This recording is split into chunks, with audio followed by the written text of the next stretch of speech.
Happy anniversary. Yo, Shelby, Yamake, Pope Tapoli Shelby, and Bana, the Papa, Ajikan, Oku, Ajikan. Because you're a Molopatia. And I know why on the phone, Ajikan, I have that's right.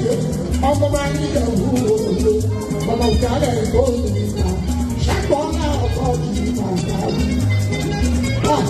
Àyàwó ìbẹ̀rẹ̀ àyíká lákòókò pọ̀ dáná ìrìnàjò wọn papọ̀ àyílẹ̀ ọ̀rọ̀ yìí ọdún mẹ́fà lọ́wọ́ ọlọ́wọ́ òfin ẹkún mi òfin mímú ẹ. Àdúrà àwọn ọ̀gá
Thanks for watching this video. Please don't forget to click on subscribe button.